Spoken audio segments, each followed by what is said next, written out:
The truth never needs to be held on to. Only the false needs to be held on to.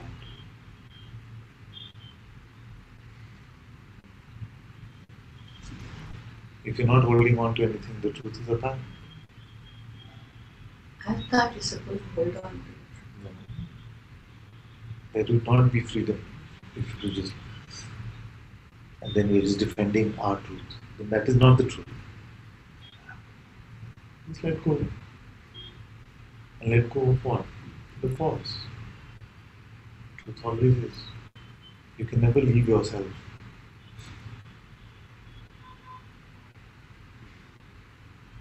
It's the old thinking that I'm holding Yes. on to the feet of the master. And the idea that whatever truth that we are finding, you see, is hold onable in a sense that we can limit it to in such a way that we can grab onto it. You see. But can't even grab onto the space. How to grab onto truth. So it's just again conceptual games.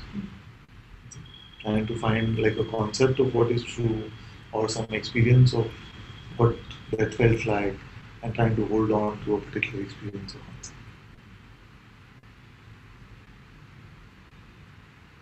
But in the trying itself, when you take yourself to be somebody who has to try, nobody took one step into an identity to do that. So just to continue this conversation and getting confused, is that for me, it feels like this which you make us see has really nothing to do with this other manifest way. And there then, Just don't conceptualize anything. Speak to me fully fresh. If some words come, you speak. Otherwise, don't speak.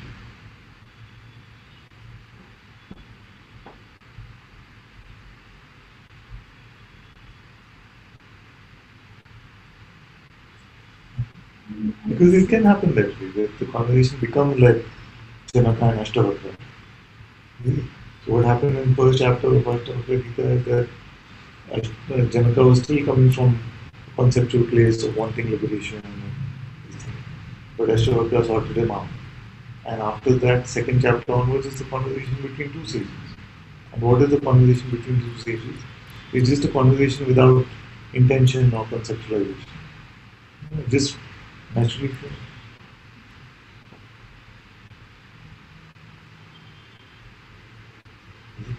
Because the problem is always the level of concept. And the resolution to this conceptual problem cannot happen at the level of concept. So at best what we can do at the level of concept is remove the original concept.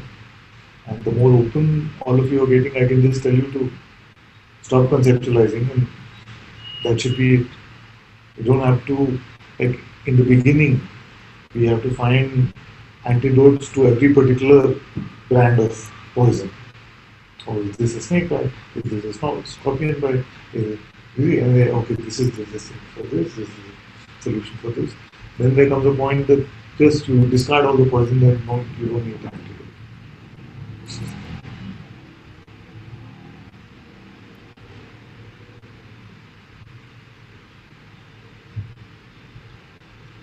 You recognize now that no matter how strong your understanding becomes, it will never encapsulate the truth.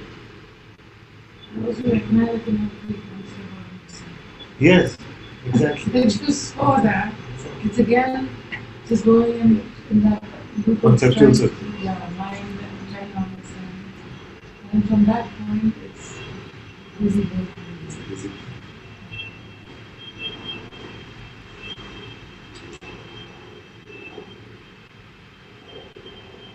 So it is just an addiction to decipher reality in conceptual way that seems to keep getting us bound. Seems to.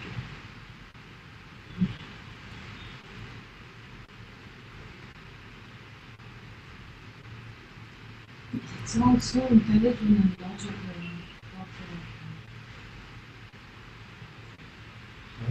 But really, like, like when you're saying it and following it with your mind, intellect. You think yeah, then it sounds so intelligent and correct. And how do you do the mantra? How do you do that? And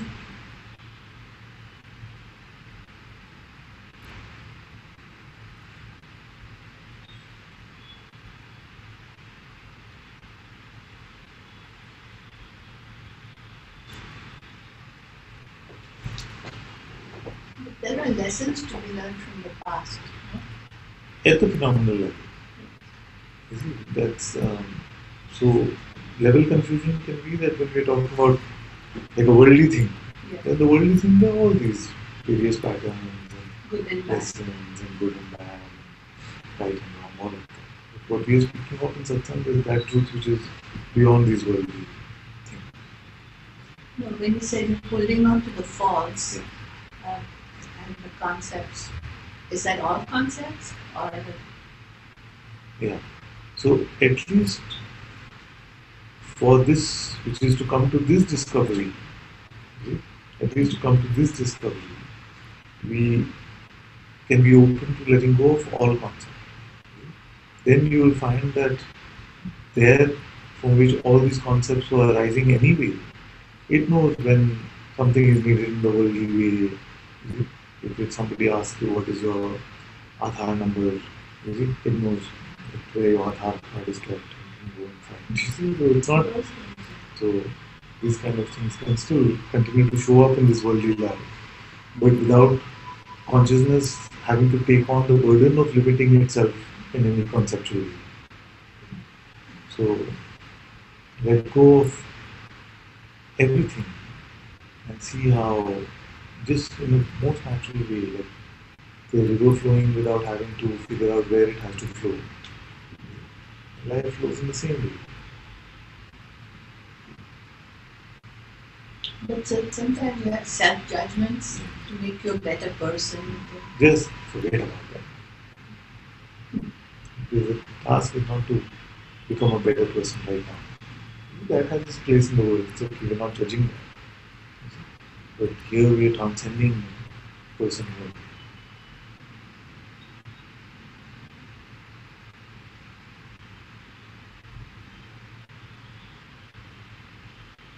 You have this fear that if I lose my box, you know, if I lose this box of like constraints, then I may become the most like irresponsible person or something. I may just end up doing anything, Not a nice person. not a nice person anymore. But maybe that these constraints itself sometimes make us so closed, really, that we are not really being authentic or being authentic or genuine. Whatever we are trying to use them for, that itself becomes the obstacle against them. See? So then what happens is that we keep ourselves bound, like repress, and then suddenly when it comes out, then like that. But if you allow yourself to just be more natural, moment to moment, then it's not like a dam filling up and one day exploding or something.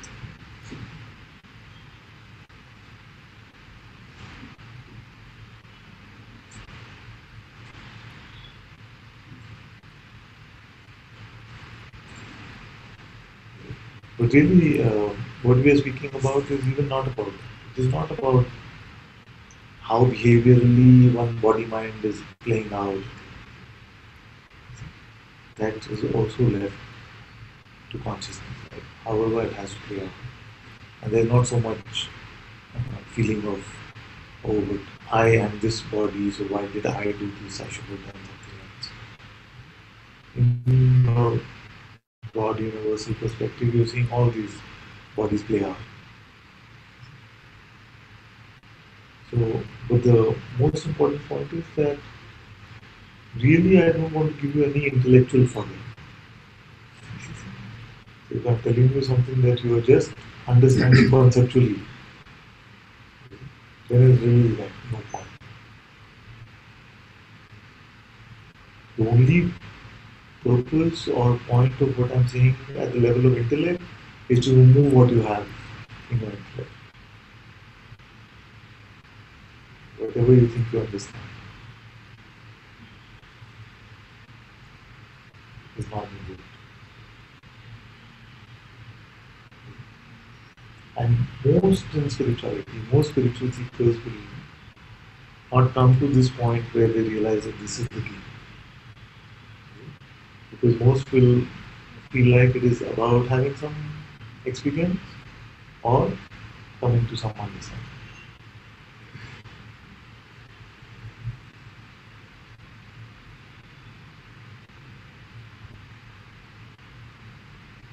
Don't bother with those two for a moment and tell me what's happening. What's like, don't bother with any experience. Have you left? Have you left?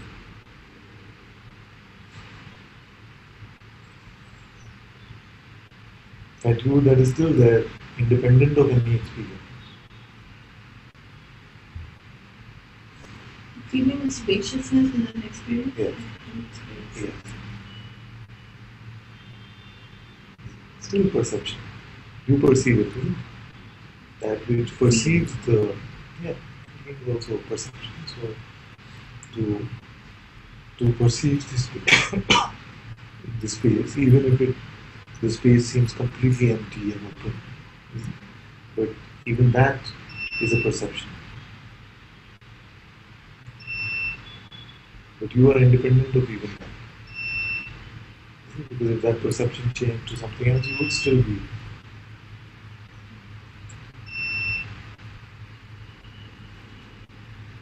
It doesn't matter if this wall is empty or it has a lot of paintings or it's changing color and what all the various forms it takes. That which witnesses the wall remains untouched.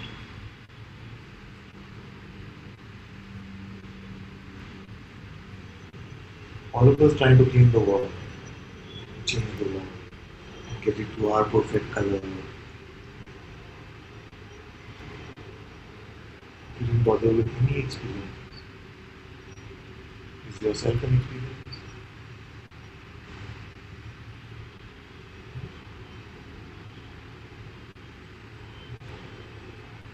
Not concerned about any experience. Do you experience yourself as an experience? Then how is this self-experience? That which witnesses all experiences.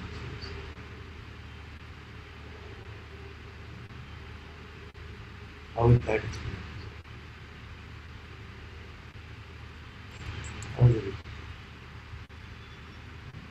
Say whatever comes. Yes.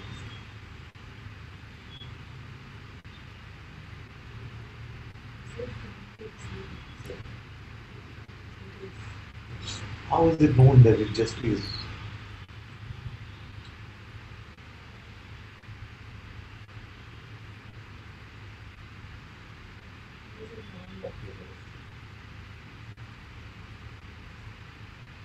Because even without the perception,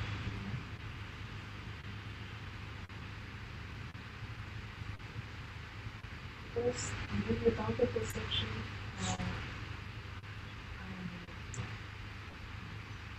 so with or without the perception, I'm still there. So are you saying that this I which is still there with or without the perception, that is known perceptionlessly? So it has no perceptual basis or phenomenal basis, this one. It is independent of any perception or concept. So can it be lost then? Do you have to like stay in it? Is there another you?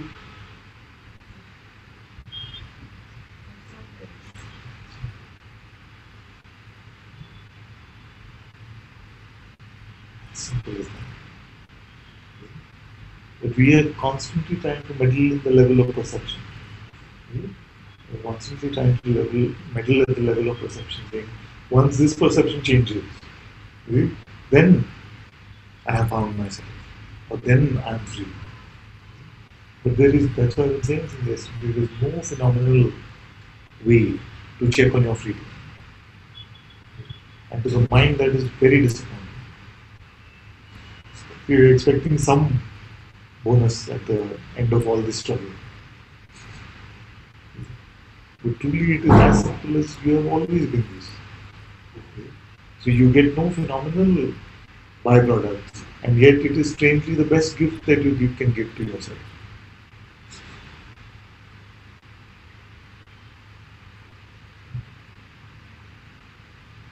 But is this part clear for you? That's important. Like this part, that myself is not a perceptual experience that I'm going to have, and yet it is always known. What do you feel?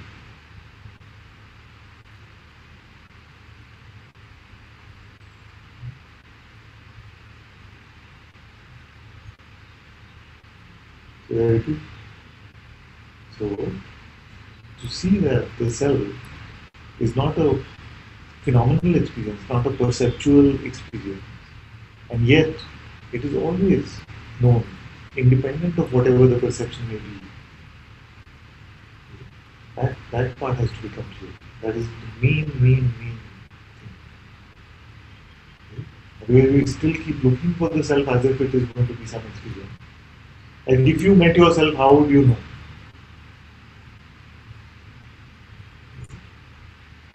How would you know? I have been looking for the self all of this time, and now I finally met it.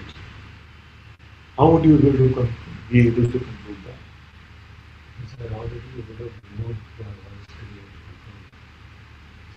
Yes. But what quality would you find? Or what attribute would you find?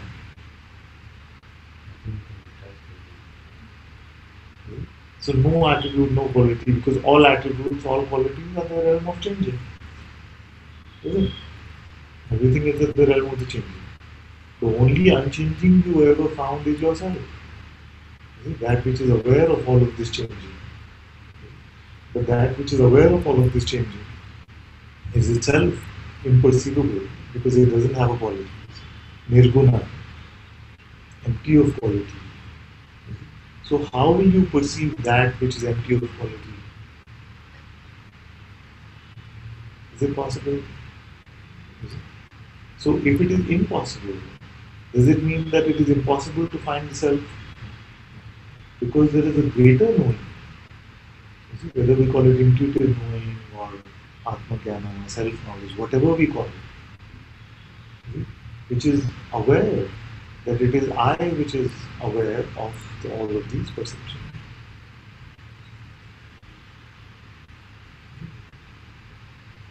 That's why in worldly terms, this self-knowledge is, in phenomenal terms, is baseless. There is no basis for saying anything. And yet, in reality, it is undeniable.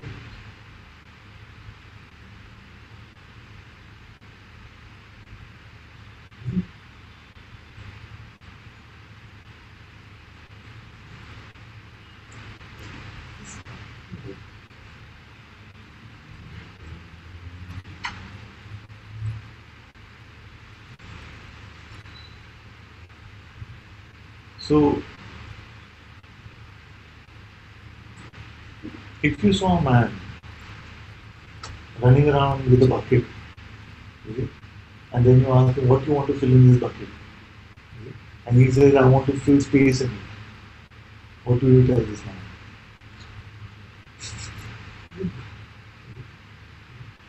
Or if he says, I want to capture the entirety of space in this bucket.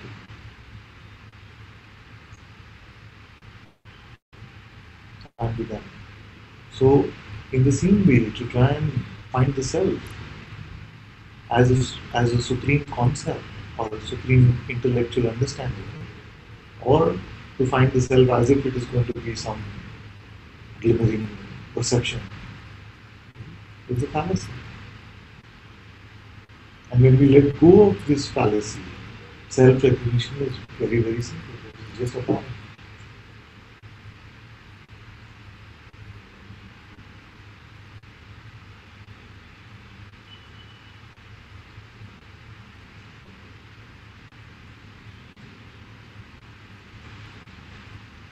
And that's why this child who just came, like was an atheist 1 year ago, can see it with such simplicity.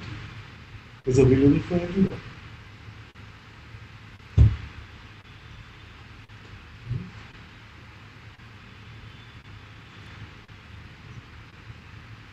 As simple as that. Let go of our attempt to fit it into our mental bucket or experiential bucket or feeling bucket. The self is not so small.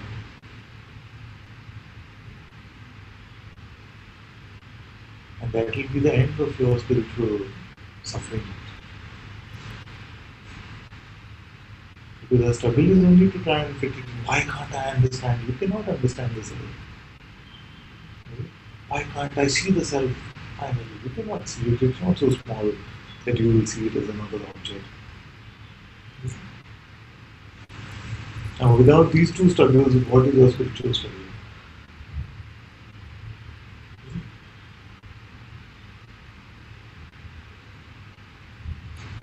We only struggle in this way, no? Trying to understand something or trying to perceive something. Tell me what other struggle is there. But the self cannot be found in this way. If you hear this much, your life will become much easier already. So I've been saying that the master's main job is to tell you what not to do, to save you a lot of time. So if you're not going after perception and if you're not going after intellectual understanding, what do you know? You know yourself, but not here. It's just the simplest thing.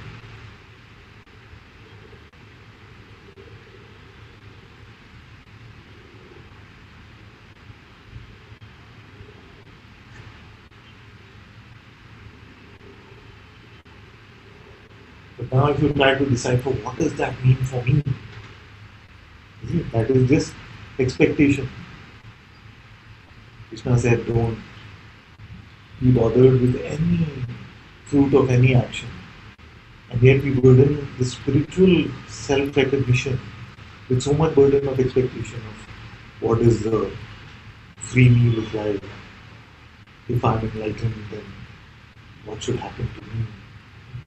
So much burden of expectation. So that's why I've been calling it the three conditions. Don't bother with any perception, independent of all perception. Don't bother with any understanding, conceptual understanding.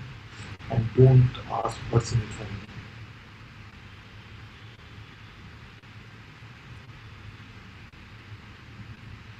Now,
is there something of value that you lost?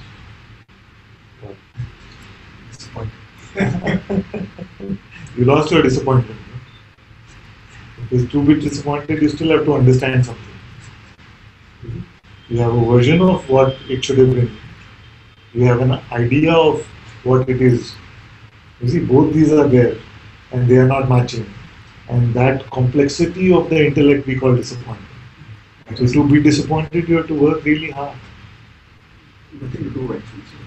Yeah. Listen to Listen to it. Like I was saying this the other day. If you didn't have anything to seek anymore, what would you do?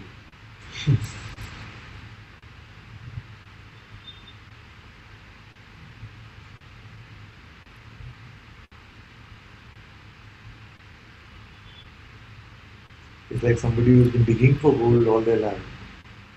That's all they know how to do now. See, 20, 10 years, 20 years they've been digging for gold, hoping one day to find it. And then they find it and they just like, what will I do now?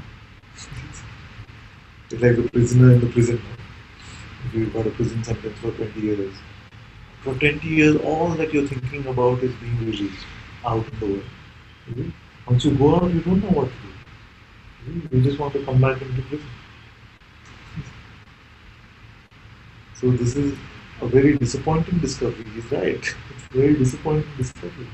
Because where is my, at least my fireworks? Where is my something, farewell gift? Where is the seeker should be let go of as well. So where is the beautiful send-off for the seeker? He's been my best friend for 20 years. So simple. And of course the mind will say, you really didn't find anything. See? The mind will come and say, but have you really found it? It can't be that simple. It can't be that simple. If it was that simple, then everybody would be free. This kind of trump cards. This refusal to accept the obvious is the mind. The mind is nothing but in denial of the most obvious. But that journey is important. You can't just sit at the beginning and say, okay, there's no seeker, and there's no seeker. Important from which perspective? To find it and discard that seeker. Important from, again, the worldly perspective, we can say these. No, But the from knowledge perspective. Like if there's no search, like most people are not on it, so then they're just oblivious. Yeah, but are they suffering more than us or less than us? Well, they're suffering more because they're more identified. Hopefully. We have seen Olympians of sufferers in Satsang also. Deeply identified with the seeker identity and deeply identified with the idea of finding it. You see? And imagine somebody who's identified with the idea of finding money, or finding gold, or finding the best relationship, or finding any of that. What is crazier to be obsessed with trying to find something that you already have, not even have, that you already are? You see? Or trying to get something which you can at least tangibly determine. I just want $1 million. Really? Clear. I just want myself good. Where did you lose yourself? So that's why to the people of the world we sound crazy. Like, what are they doing? I'm just looking for myself. But aren't you yourself? No, I'm just looking for my true self. But are you the false self? Really? All this sounds very strange to them. Even though they are deluded and caught in identity. You see? It is not always necessary that they are suffering. In fact, I used to believe this, that they are. I used to say many years ago that the people in Satsang are the happiest people. That was when I was inexperienced of sharing Satsang. I find the seeker identity the biggest suffering I've ever had. Biggest suffering. When I didn't have this seeking idea, or finding idea, I was much happier living where I was doing. Now it started as became seeking. It became really like a conflict. Whenever you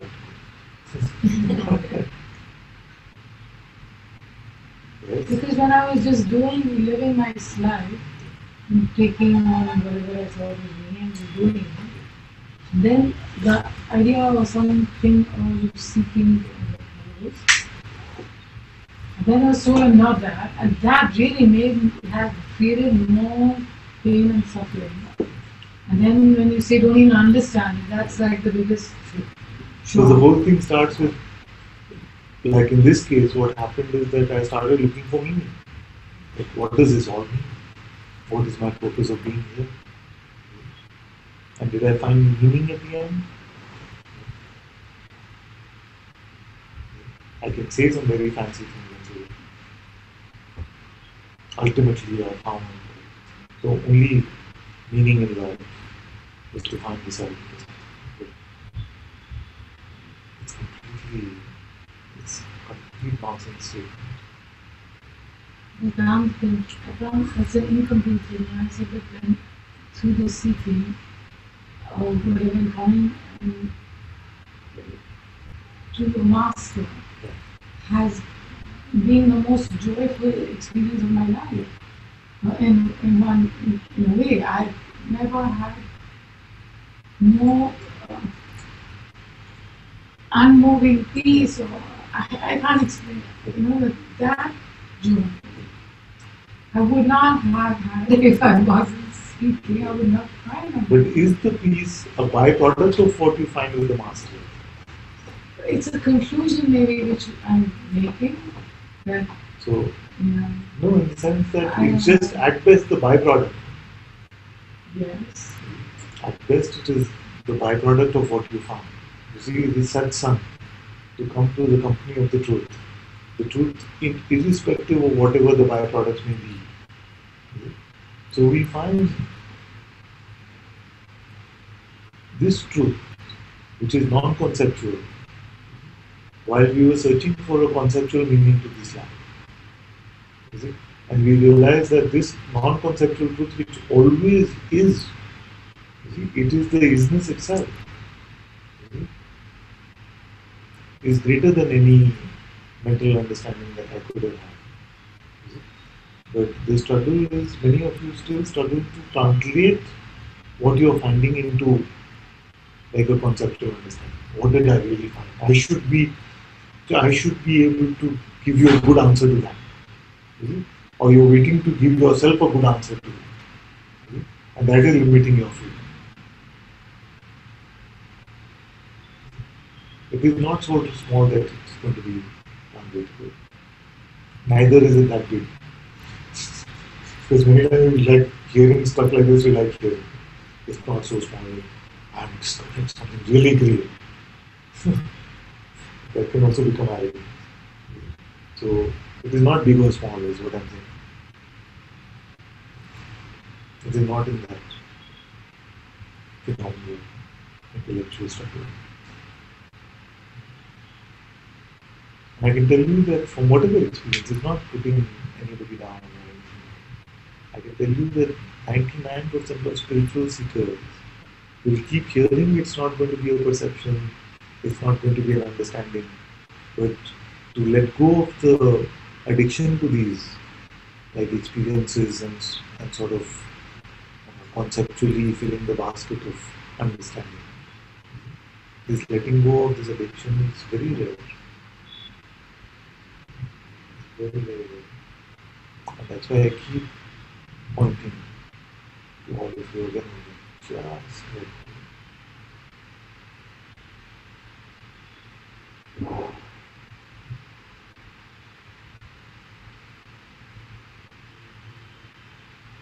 See, all our questions about why and so what then, we all this try and determine some meaning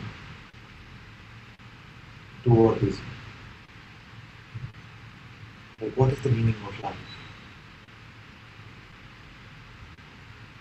What is the meaning of my existence? A bird is not asking what is the meaning of my existence. A tree is not asking what is the meaning of my existence. Butterfly is not asking what is the meaning of my existence. It's a human condition called suffering. To try and, what is the meaning of space?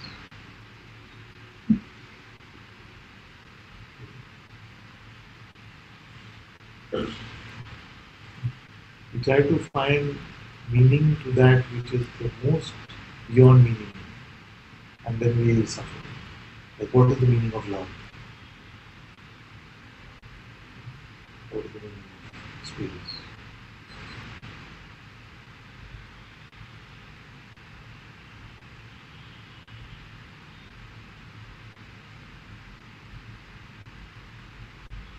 So if even love and space, which are just in service to my reality, cannot be expressed in conceptual meaning, how can the self be? But because you don't understand what space means, it's space lost.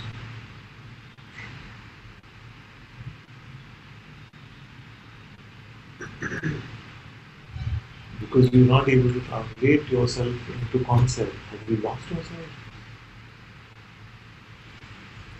So does the finding of the self mean I just came to a mighty understanding of how Brahman must be? It's nothing. It's pure nonsense. Concept, if it is just conceptual.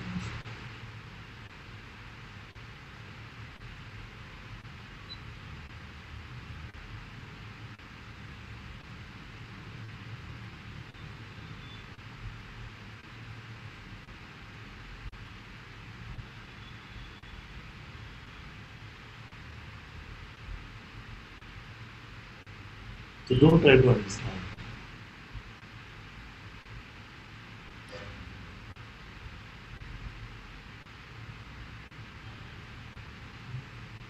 Have you lost your existence?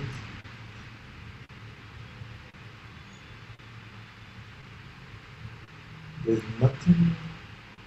Your existence is the extent of, complete extent of this manifest existence. Your existence is already the complete extent of this manifest existence. There's nothing more you are going to get.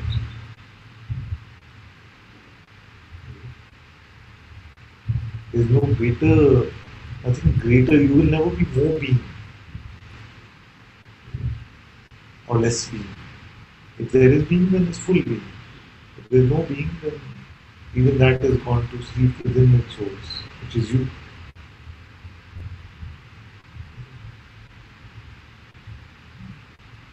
It's like nobody is ever slightly pregnant. It's binary. So in the same way, being, you're just being. Now what further gift can you give yourself? This is the mistake. We think that we are just an object within the being. And for that object, of course, you can feel like I can give it so many gifts. But you are not that object. You are the entirety of it.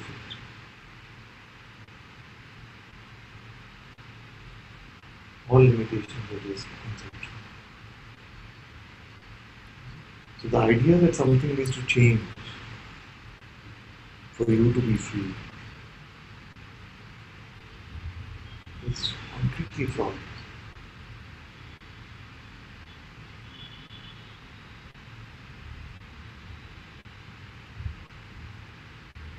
So if I said to you there is no phenomenal way to check on your freedom, is that disappointment or good news? Hopefully, if you have to pick between one of the two, I would take it as good news. Because then you would stop judging yourself. You would stop judging yourself on the basis of this. We get so upset, like I was saying earlier. We get so upset with our families for judging us. That, oh, what is the point of your satsang if you're still behaving like this? What satsang is no use for you. You see, but that's exactly what we're doing to ourselves. We're judging it ourselves on the basis of some flickering light and sound.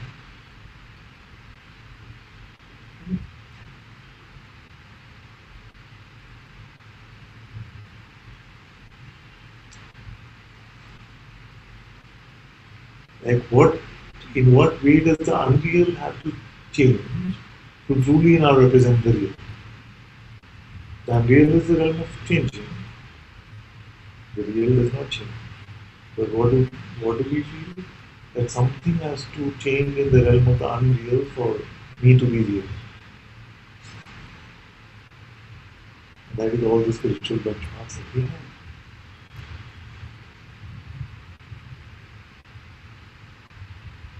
That's what. So you have some questions or answers?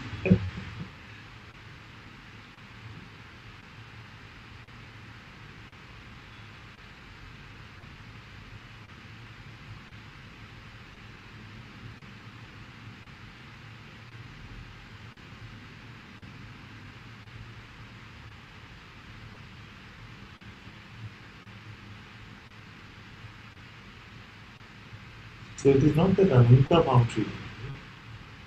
It's not that Ananta found. Ananta never existed. It still doesn't. It still doesn't. It's just a label for a form. It is your very being, your very consciousness. You saw that it is just this consciousness and not this limited object.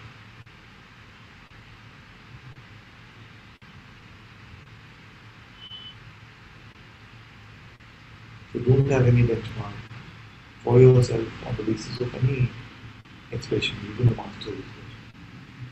But he's like that. Why am I still not like that? Or that is still at the realm of the unreal.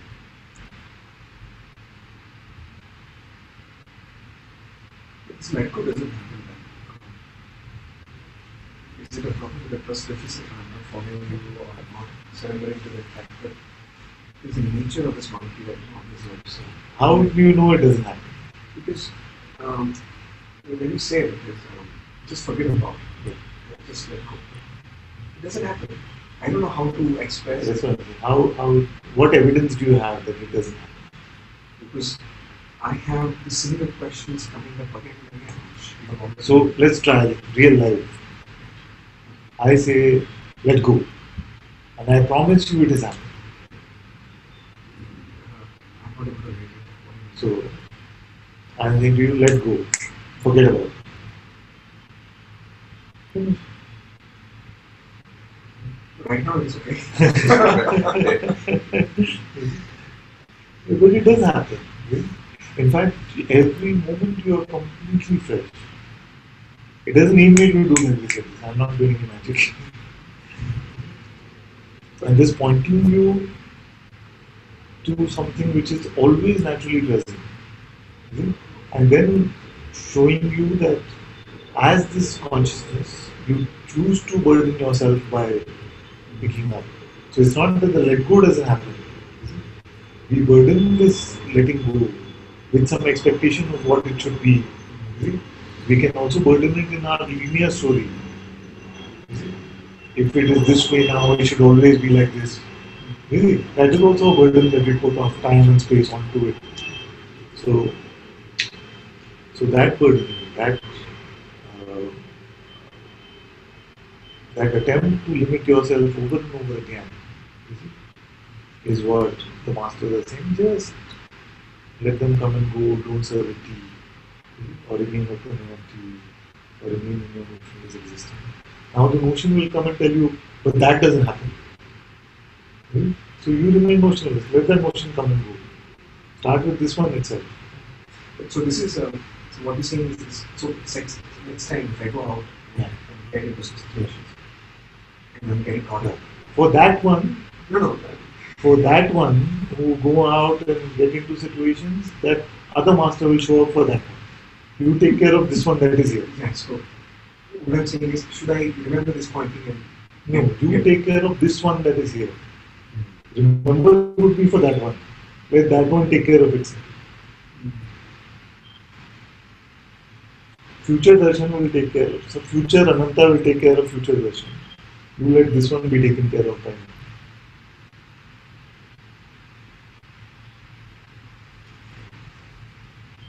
so that goes then. It is actually quite simple. Unless we burden it with our story. We burden it with our story. We don't realize that's what we're doing. Actually, I'm just trying to pick up a thumb rule so that I come back to the same. I'm saying to you, let that one be taken care of later by the other one. Don't worry. Right. Are you taking care of? Yeah. This is the thing that happens. And we don't realize there's something very beautiful in this. There's something very beautiful in this. Because the mind will come and complain that he's not really helping me. I'm fine right now, but what about later? Is it? It is never about the later.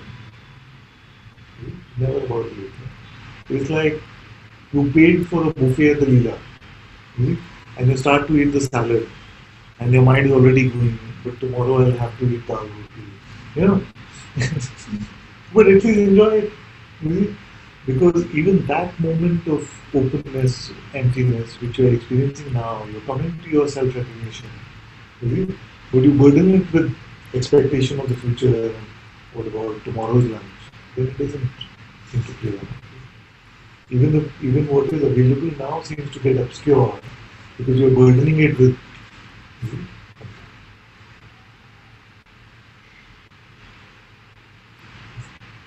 So we don't allow ourselves to spend just a little bit of time unburdened.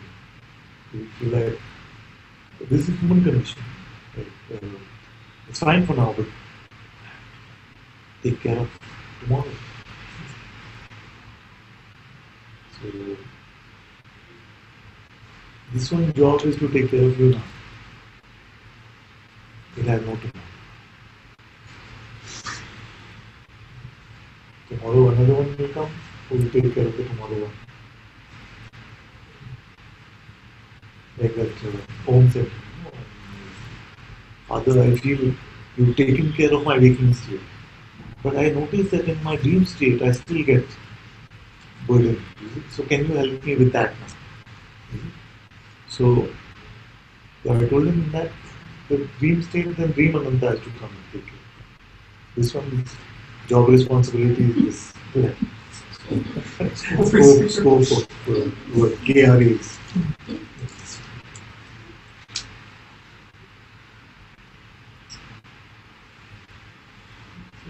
Like, there is no future.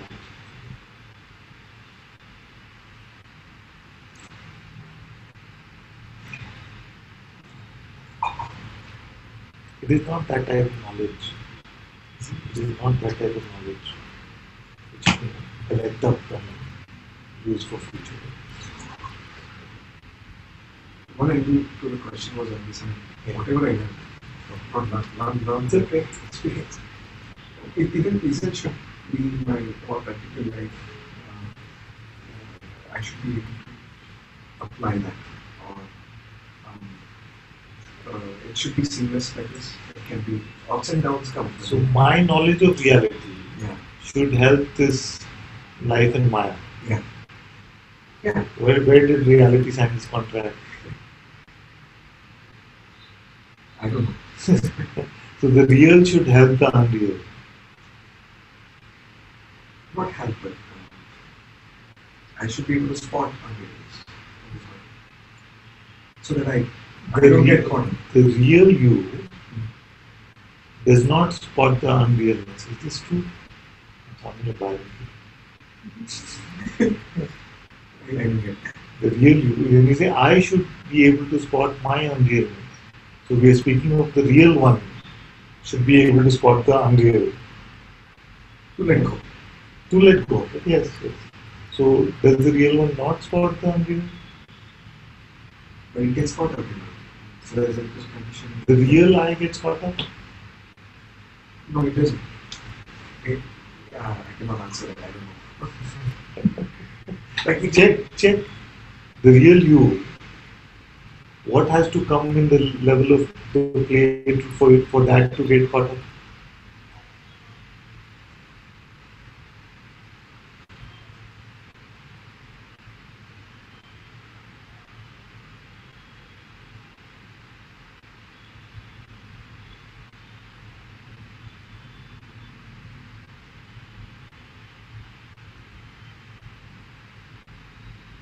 Cannot be.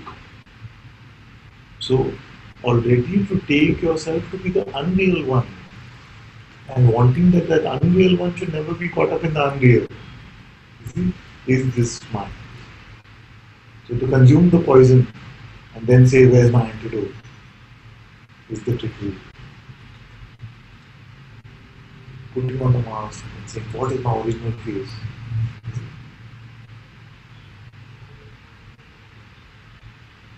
You know what the biggest problem in the world is?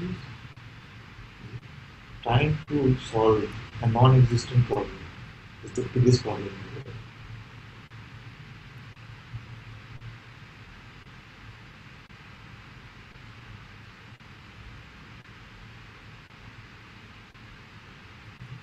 the world. Life, God, truth, reality, freedom is not a problem that can be solved. The only solution to this problem is to see that it is non-existent.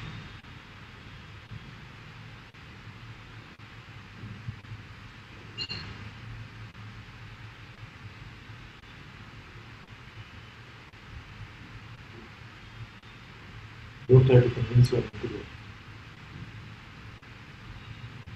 Don't try to convince your intellect. If you go to your mind, you will only get trouble. You know, one day I will dig so much in my mind that I will find that diamond. The diamond is already in your pocket. That's what you feel. Oh,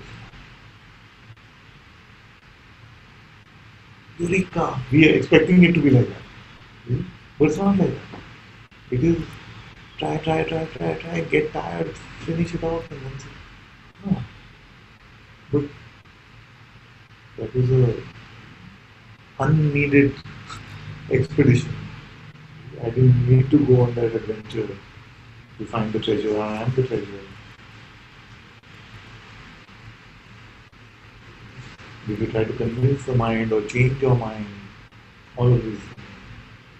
I've been saying this is very simply that if you go digging under the ground, you will only find potatoes, you will never find tomatoes. So to go to the mind looking for the truth, I'm never going to lead to the negativity.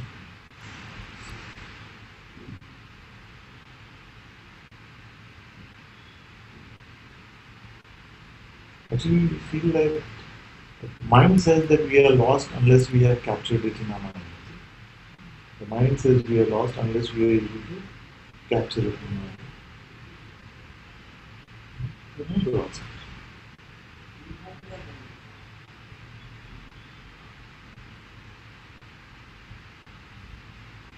The mind.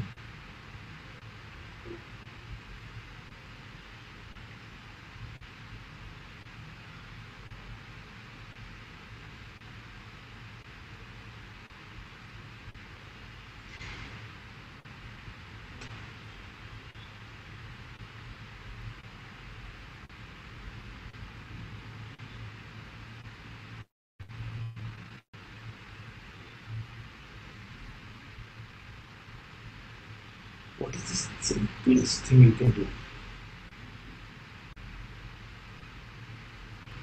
What is the simplest thing you can do? See, what is even simpler than just be? Like you don't even have to just be. I don't even know. I mean, it is there already. That. Do that.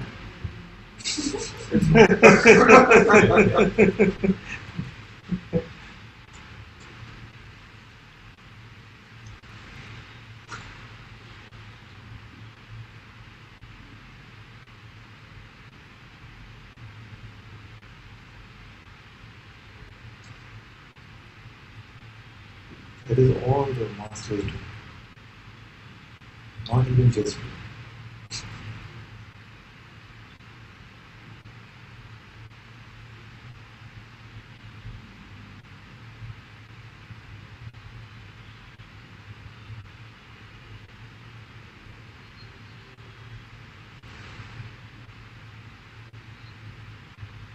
the mind will attack you. It will say, what is the point? Make something of your life. What will you make? What will you make? What is it that you can make of this life? Which can avoid death? The end goal is same. What is all this much ado about now? I'm not averse to work or relationship, or all of that is fine. It continues to play out from here. But to have this idea that I will get something greater than my divine presence, that is the fallacy.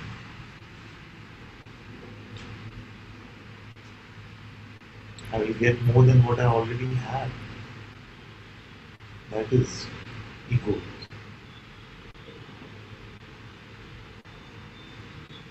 That what is not good enough. That is ego. Just a resistance to what is.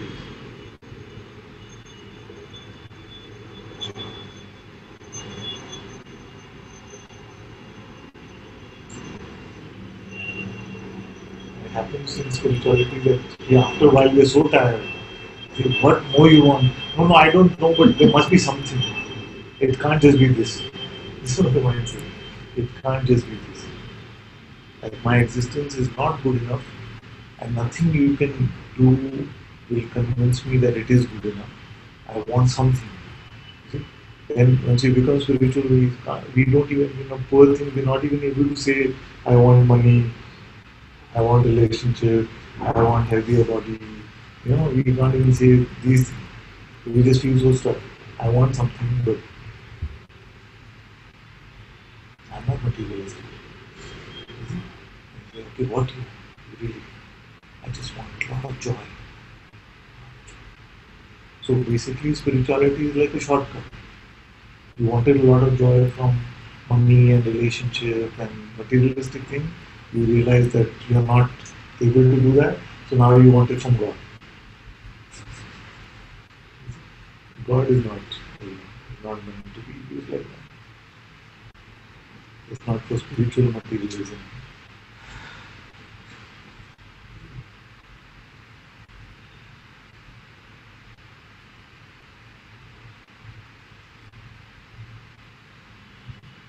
So that's what I was saying the other day, that two types of people come to Satsang. I feel like mostly it is these two types. One type, both have inexpressible desire. Both have a desire which is inexpressible. So one has a desire which is inexpressible, but it is for the truth, empty of any benefits, just the truth, just tired of living a lie. I only want the truth. They are the ones that truly need the master. The others may have a desire, but they are not able to articulate it. But they still want something for the meal. Still want something for the meal. Something. Then I'm not able to say, but something I want. So, and I keep struggling this way to try and find it through the self, trying to find by meeting the truth, all of these things. But the notion of getting something from me, we just keep blocking it again and again. And the true meeting never really happens in that case. So it is not true that if you have an inexpressible desire, then that is enough. Because you could have like an inexpressible desire, but fully just for the me still. Just for the me still. And when you realize that there is no benefit here for me, then but still then we keep hoping that he's saying there's nothing here for me.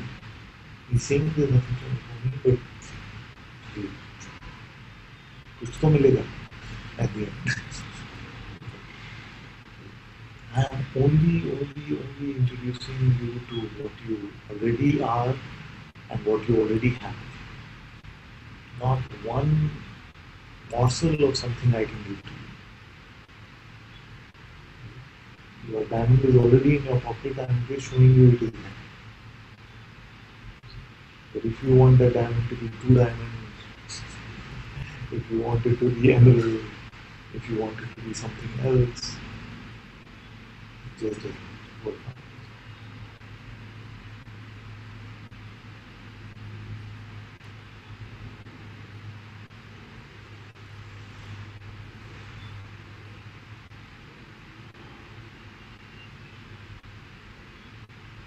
We have to come to clarity about what we really want, what all of this is for.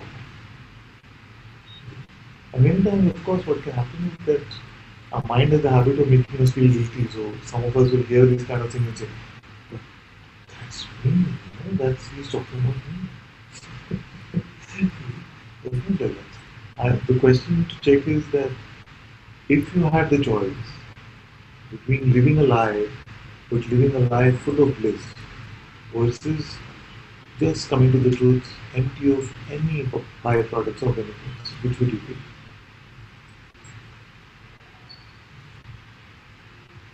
Are you willing to live a life with the remaining 50, 60 years of your life will be full of bliss? Or you will find the truth about what you are, but you may not get any benefit in terms of phenomenality. What would you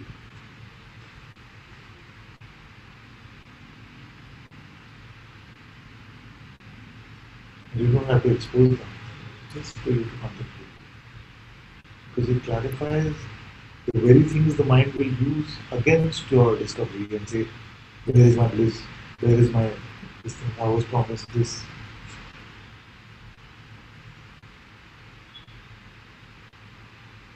And gives you like a laser vision.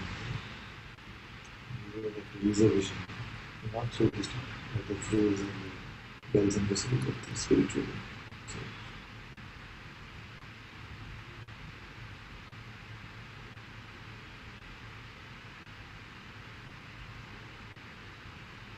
the truth, but completely sober. Not a simple firework, no celebration, nothing. Nobody recognized also something special happened for you. Did you feel free? You just don't feel burdened. That is very important.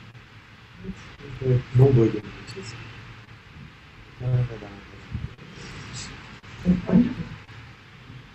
versus bliss, bliss, bliss, bliss. Everything you wish for come. Suppose, let's ramp it up. You wish for best relationship, right? Your perfect partner, your soulmate come. Right? You wish for superb mansion and you just imagine it and there it is, it's yours. Or whatever feeling you want to feel at that point of time. So like full love, love, love. It comes. Bliss, bliss. Right? But you are deeply identified and you take yourself to be this mortal human being. Versus, da, da, da, da, da. What happened to you? You can't say. Did you find something? Can't say. But you're not no longer taking yourself to be the force. What to do?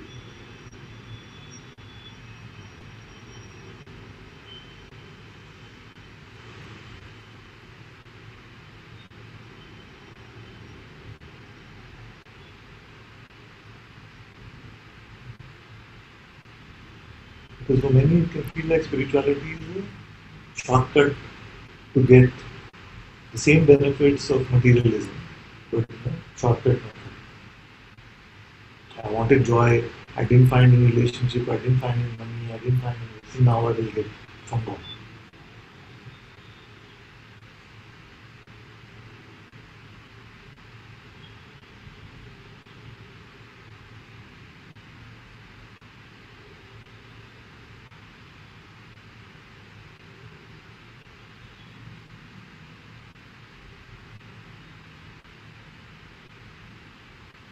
It clarifies a lot.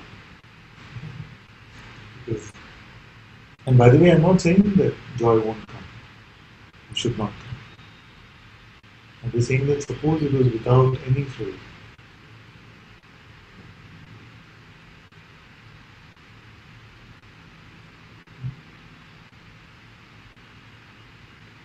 It's the same conversation that Yamraj had with Nachiketa. Young boy said, tell me something which is beyond you, beyond death. He said, why are you bothering with all of this? I'll give you an amazing life, everything that you want, every desire. The boy says, but will any of it survive you? So then Yamraj said, nothing in the world survived. Then he said, then what is the point? Well, if it is going to go, let it go now. I'm not fearful. If it has to go tomorrow, let it go now. But you tell me that which is beyond death, ultimate reality. Of course, put in these ways, it sounds much more attractive.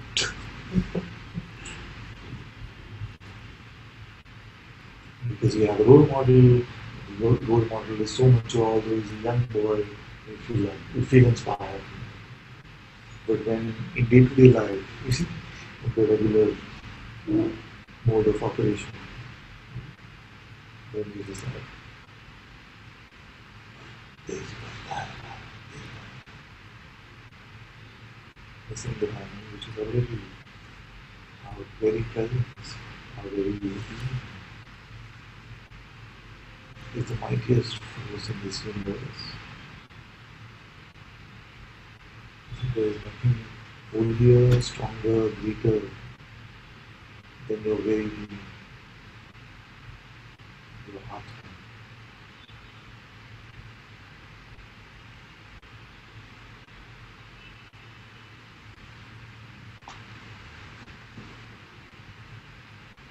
What gift can you give to this being?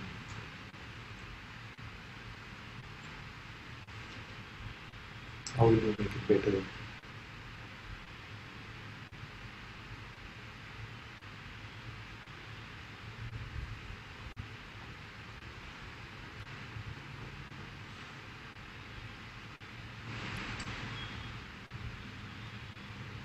We'll take care of this.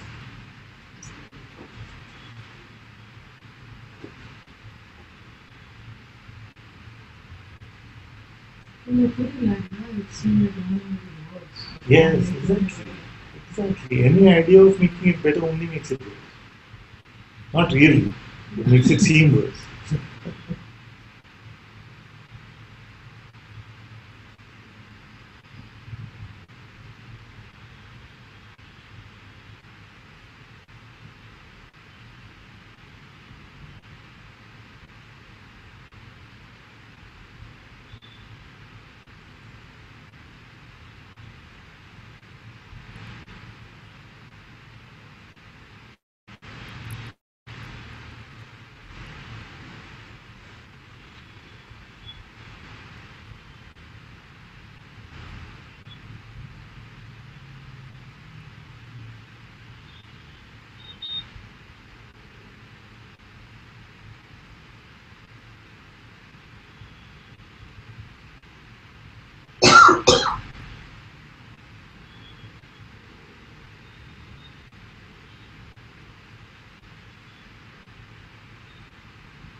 you have any questions, just don't hesitate. If you like asking anything, don't worry. All this advanced secret. Nobody here knows anything.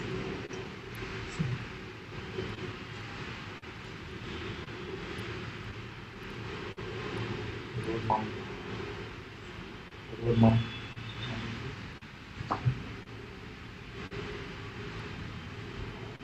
I made any dream visits recently?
Turn this off. Thank you, my love. You were able to join. This was unscheduled and unplanned broadcast. We're just going to record the Satsang. Aniko was able to join from Germany.